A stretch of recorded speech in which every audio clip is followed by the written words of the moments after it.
ಒಂದು ಬೆಲೆ ಏರಿಕೆ ಅಂಗವಾಗಿ ಭಾರತೀಯ ಜನತಾ ಪಕ್ಷ ಬಸವ ಕಲ್ಯಾಣ ವತಿಯಿಂದ ನಗರ ಅಧ್ಯಕ್ಷರಾದಂಥ ಅರವಿಂದ್ ಮುಕ್ತಿ ಅವರೇ ಹಾಗೂ ಗ್ರಾಮೀಣ ಅಧ್ಯಕ್ಷರಾದಂಥ ಅಶೋಕ್ ತೆಲಂಗ್ ಅವರೇ, ಅಶೋಕ್ ವಕರೆ ಅವರೇ ಹಾಗೂ ಜಿಲ್ಲಾ ಪ್ರಧಾನ ಕಾರ್ಯದರ್ಶಿಗಳಾದಂಥ ನಮ್ಮ ಬಸವರೇ ಸಾಹೇಬ್ರೆ ಹಾಗೂ ಇದ್ದಂಥ ಇಲ್ಲಿ ಪ್ರತಿಭಟನೆಯಲ್ಲಿ ಪಾಲ್ಗೊಂಡ ಎಲ್ಲ ಭಾರತೀಯ ಜನತಾ ಪಕ್ಷದ ಪದಾಧಿಕಾರಿಗಳೇ, ನಿಜವಾಗ್ಲೂ ಕೂಡ ಈ ಕಾಂಗ್ರೆಸ್ ಏನಂತಂದ್ರೆ ನೋಡಂಗ ನಾಟಕ ಇತ್ತು.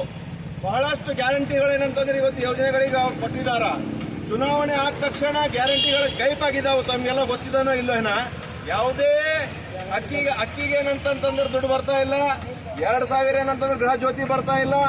ಈ ಒಂದು ಬೆಲೆ ಏರಿಕೆ ಮಾಡಿ ಪ್ರತಿನಿತ್ಯ ಏನಂತಂದ್ರೆ 30 ಕೋಟಿ ಏನಂತಂದ್ರೆ ಈ ಒಂದು ಕಾಂಗ್ರೆಸ್ ಸರ್ಕಾರ ಏನಂತಾರೆ ಕರ್ನಾಟಕ ರಾಜ್ಯಕ್ಕೆ ಏನಂದ್ರೆ ಫಾಯ್ದಾ ಮಾಡ್ಕೋತಾ ಇದೆ.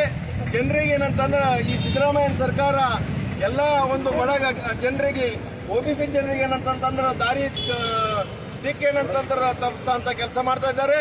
ಅದ್ರ ಸಲುವಾಗಿ ಯಾವುದೇ ಒಂದು ಇಂಥ ಸರ್ಕಾರಕ್ಕೆ ಏನಂದ್ರೆ ಮುಂಬರೋ ದಿನಗಳಲ್ಲಿ ನಾವು ಕಿಮ್ಮತ್ ಕೊಡೋದಿಲ್ಲ.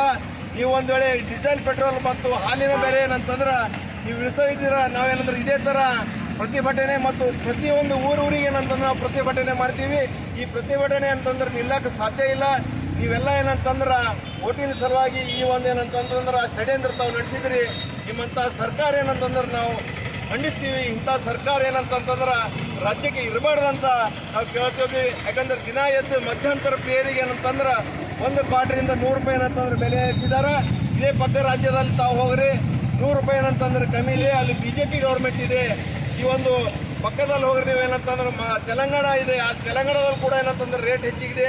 ಅದರ ಸಲುವಾಗಿ 10 ರೂಪಾಯಿ ಏನಂತಂದ್ರೆ ಡೀಸೆಲ್ ರೇಟ್ ಏನಂದ್ರೆ ತೆಲಂಗಾಣದಲ್ಲಿ ಹೆಚ್ಚಿದೆ.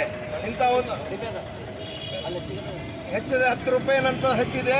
ಅದ್ರ ಸಲುವಾಗಿ ನಿಮ್ಮಂತ ಸರ್ಕಾರ ಏನಂತಂದ್ರೆ ಇಡೀ ನಮ್ಮ ದೇಶದಲ್ಲಿ ಸರ್ವನಾಶ ಆಗ್ಬೇಕಂತ ಇವತ್ತಿನ ಬಸವ ಕಲ್ಯಾಣದಿಂದ ಏನಂತಂದ್ರೆ ಭಾರತೀಯ ಜನತಾ ಪಕ್ಷ ವತಿಯಿಂದ ಹೇಳ್ತೀನಿ. ಬೋಲೋ ಭಾರತ್ ಮಾತಾ ಕಿ.